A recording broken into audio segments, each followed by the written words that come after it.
Hola, hola, hola, hola. Bienvenidos al podcast Crazy Stories in Spanish. Historias locas en español. Welcome again, guys. And if you already know, in this podcast, Crazy Stories in Spanish is for practice listening. Para practicar el escucha, para mejorar tu español con historias locas, interesantes y que puedas escuchar en cada episodio algo nuevo. Y en episodios anteriores hablamos de vampiros, hablamos de efecto Mandela, hablamos de fantasmas. Hoy toca el tema de las brujas de Salem. Sí, un tema muy conocido. Creo que si ustedes han visto películas de terror, de horror, es un tema muy tocado, las brujas, witches of Salem, or witches in general, brujas, ¿sí? Y guys, remember to subscribe to my YouTube channel. Yes, interesting content to learn Spanish, guys. Go there, Spanish with Dennis, the link on the description. So, así que vamos a empezar con el episodio de hoy. La verdadera historia de las brujas de Salem, ¿sí? Es un tema que tiene mucho que decir o hay mucho que hablar. Y todo pasó el 8 de febrero de 1692. Uf, tantos años, ¿no? El médico de una pequeña comunidad de pescadores en Massachusetts diagnosticó que 2 niñas estaban poseídas por el demonio.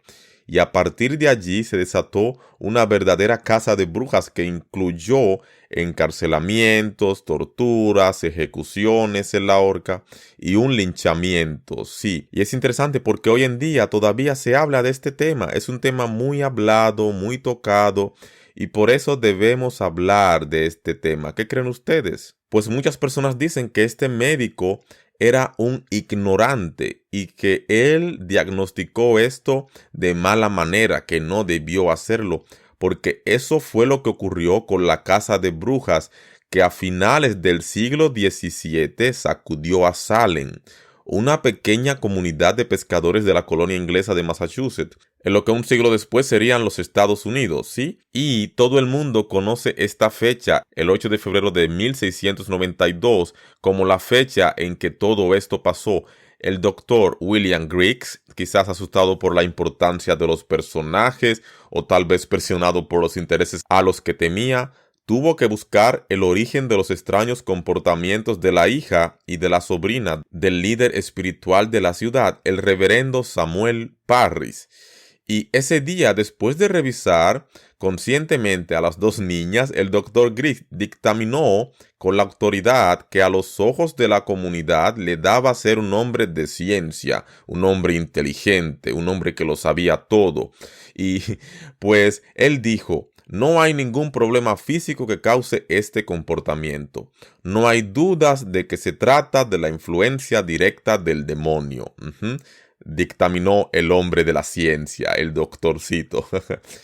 A partir de allí se desató una reacción en cadena en acusaciones, juicios, que dejó un saldo de 18 ahorcados, un muerto en la tortura y más de 150 encarcelados. Sí, hay hechos sobre este caso y yo leí diferentes artículos y de allí tomé todas estas informaciones, pues el caso pasó a la historia como los juicios de Salem y se convirtió en un ejemplo de lo que el oscurantismo y la credulidad pueden hacer con un pueblo, porque allí donde se decía brujería, lo que en realidad hubo fue un cóctel donde se mezclaron juegos sexuales de adolescentes, malas cosechas, episodios de histeria, intereses económicos, hasta alucinaciones provocadas por un hongo que fermentaba en el pan. Interesante, qué loca historia. Los hechos de Salem, chicos y chicas, ocurrieron a finales del siglo XVII, cuando la caza de brujas, con un saldo de más de 50,000 víctimas, en su mayoría mujeres, pero también hombres, habían sido prácticamente abandonada en una Europa que comenzaba a iluminarse con los descubrimientos científicos. Por esa razón, muchos lo ven como el rebrote tardío de una creencia oscura en una colonia alejada de las luces. Sin embargo, hay algo que se sigue repitiendo más de 3 siglos después. aunque no encarnado en brujas, sino en otras credulidades. Vamos a hablar un poco de lo que pasó con el pastor protestante Samuel Parris, que había llegado a Salem desde Boston, acompañado por sus 3 hijos preadolescentes, Thomas, Elizabeth y Susana, y su sobrina huérfana Abigail Williams. Con ellos llegaron también la esclava Tituba, nativa de Barbados, y que se encargaba de cuidar a los niños, y su marido John Indian.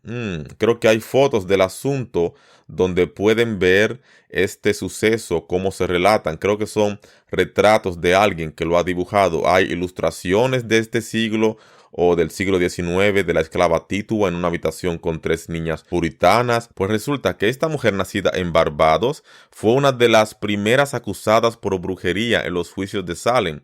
Pero como se inculpó, se salvó de la horca. Interesante, ¿no? Todo comenzó cuando Elizabeth, de 9 años, Abigail, de 11, y una amiga de 12, Ann Putnam, fueron sorprendidas en el bosque bailando desnudas, mientras Tituba removía un líquido dentro de un caldero que había puesto sobre el fuego. Para el extremismo puritano que reinaba en Salem, el descubrimiento fue un escándalo. La desnudez por sí misma ya era un pecado, los juegos que agravaban y la presencia de Tituba y su misterioso caldero en el lugar terminaban de pintar un cuadro demoníaco.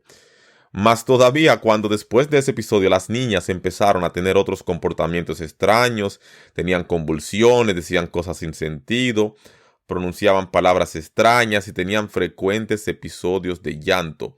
Para peor, otras chicas de Salem de edades parecidas empezaron a actuar de manera similar.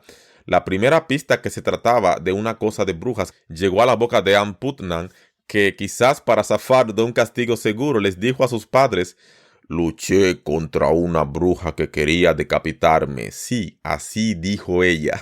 Y luego, cuando el preocupado reverendo Parris llevó a Ana y a Abigail para que el doctor Griggs descubriera qué enfermedad las aquejaba, las palabras del médico encendieron la mecha del infierno de Salem, pues habían cadena de acusaciones. Las niñas de 2 familias importantes, sí, las niñas eran de 2 familias importantes, de Parris, que era el reverendo, y los Putnam, muy adinerados, pues no podían ser culpables, y alguien las había embrujado, interrogado. Culparon a la esclava Tituba de haberlas iniciado en ritos satánicos.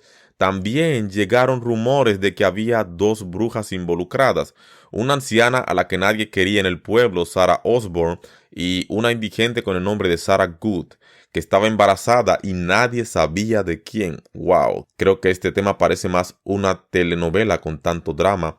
Pues después, el clamor popular hizo que los jueces de John Hathorne y Jonathan Corwin, vecinos notorios pero ignorantes en el tema o en la materia, ¿sí?, ordenaran la detención de Sarah Good, Sarah Osborne y la esclava Tituba por afligir a Elizabeth Parris, Abigail y Ann y otra niña llamada Elizabeth. Por sugerencia de una vecina llamada Mary Sibley, el tribunal ordenó también una medida pericial. El marido de Tituba, John Indian, debía hacer un pastel de brujas, de harina de centeno mezclada con la orina de las 4 niñas, y dárselo de comer a un perro para comprobar si el animal presentaba los mismos síntomas que ellas.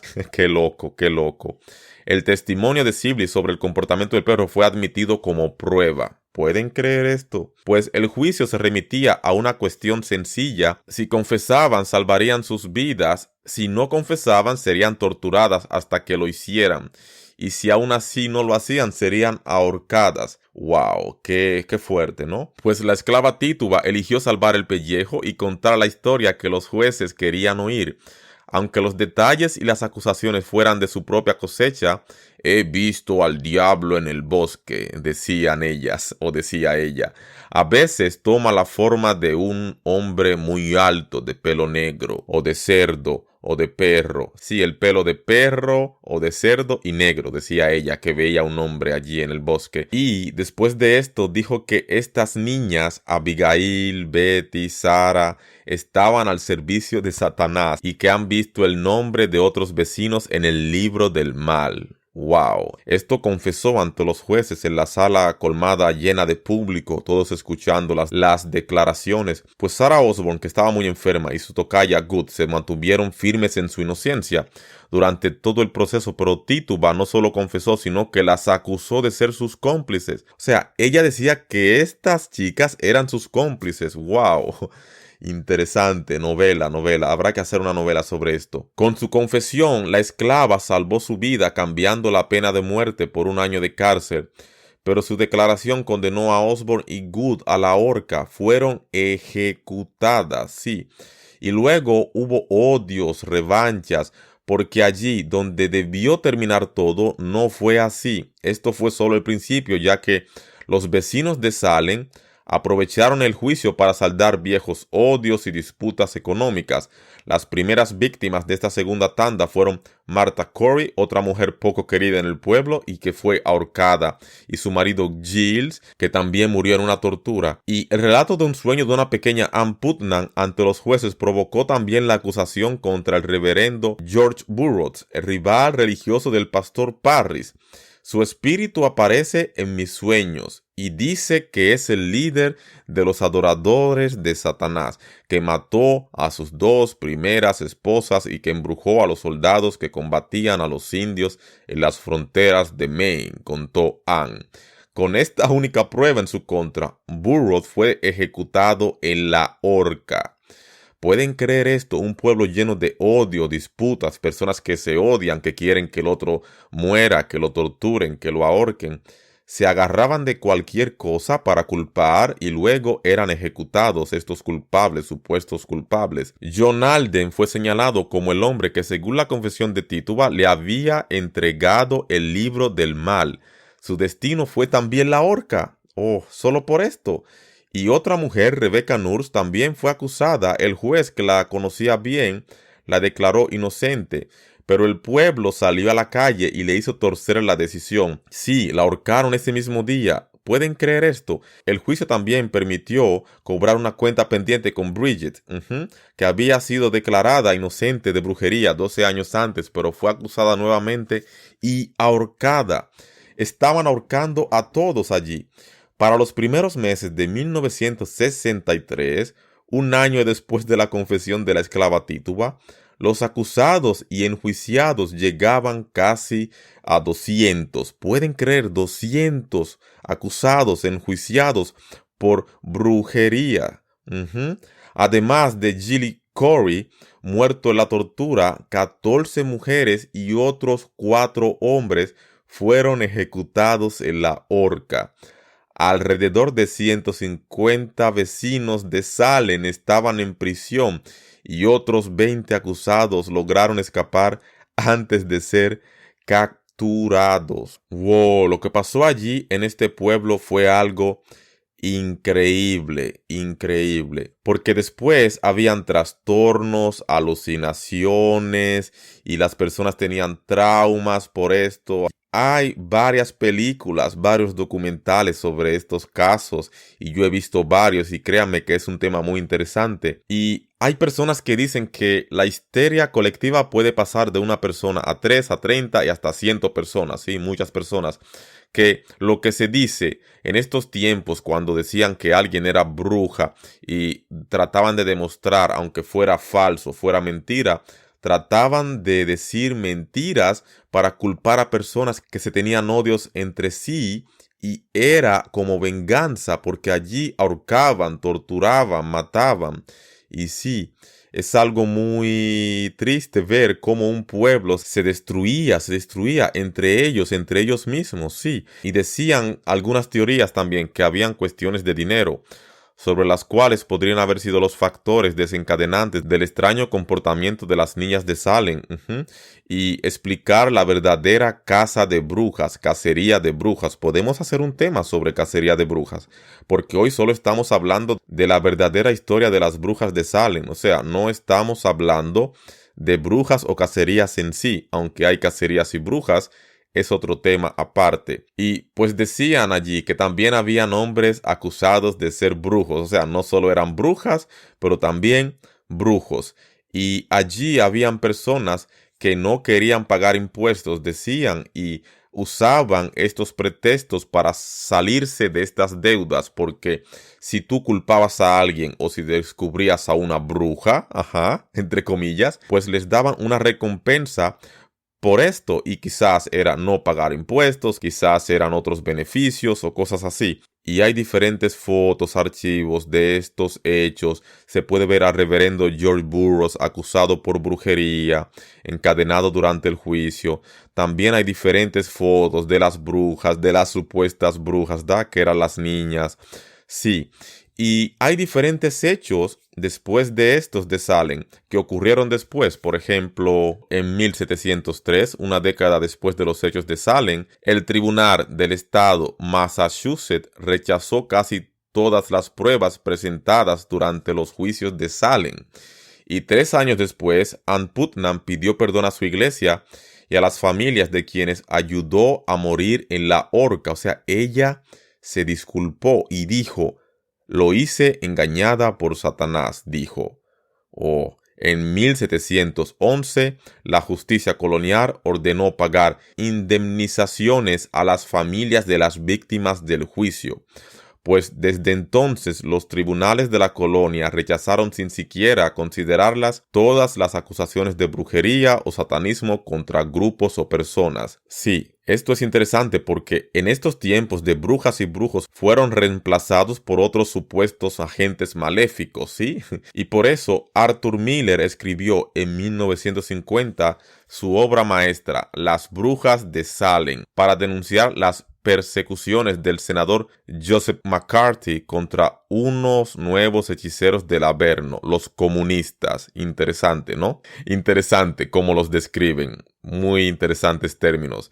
Porque las brujas y los demonios no existen, según ustedes. ¿Qué creen ustedes, chicos y chicas? ¿Los hay? Y si no los hay, ¿se puede hacer creer en ellos para lograr determinados fines? Como pasó en el caso de las brujas de Salem. ¿Qué creen ustedes? Déjenme saber en los comentarios, déjenme saber qué ustedes piensan, porque es un tema muy interesante. Hasta la chica Ann Putnam dijo que fue engañada por el demonio y por eso dijo o hizo lo que hizo y pidió disculpas a las familias después. Yo creo que el caso de Salem, de las brujas de Salem, va mucho más allá de ser el resultado de una superstición demoníaca. Creo que es una muestra de cómo un pueblo, cuando hay odio, venganza, personas que tienen sus propios intereses y que solo quieren que alguien muera, lo acusan y ya. Creo que es un caso muy interesante. Por eso, hoy será como la primera parte, ¿sí? Salem, las brujas de Salem, la verdadera historia. Pero en otro episodio, más adelante, haremos algo sobre la cacería de brujas, quizás en Europa, o también en estos tiempos, ¿no? Porque era muy popular en estos tiempos. Pero hoy esto es todo. Gracias por escuchar hasta el final, chicos y chicas. Estoy feliz de crear episodios para ustedes cada día. Y hoy esto es todo. Recuerden apoyar mi proyecto, mis podcasts, PayPal, Buy Me a Coffee, Patreon, Cryptocurrency. Y yo estaré muy feliz si ustedes apoyan mis podcasts y pueden donar algo. Y pueden unirse en Discord and Telegram para hablar, para sugerir temas, para, no sé, recomendaciones y hablar en español. Y recuerden, YouTube channel, YouTube canal, yo tengo ahora uno y pueden suscribirse y también estudiar español cada semana con mi contenido. Yes, guys, thank you all for the support on the different platforms. I am very grateful if you support my project and you make a little donation for me, for the podcast, for YouTube and everything, guys. Yeah, PayPal, Buy Me a Coffee, all the links on the description. Also, YouTube channel on the description. And guys, thank you all for listening until the end. Thank you, goodbye. See you in the next episode. Adiós, hasta luego. Chao. Y recuerden, ¿las brujas de Salem eran verdaderas o eran falsas? ¿La verdadera historia de las brujas de Salem es falsa o de verdad existieron las brujas, la brujería y estas chicas y estas personas que fueron ahorcadas? ¿Se lo merecían? ¿O qué creen ustedes? ¿Fue algo injusto? Pues esta será la pregunta para ustedes. Chao.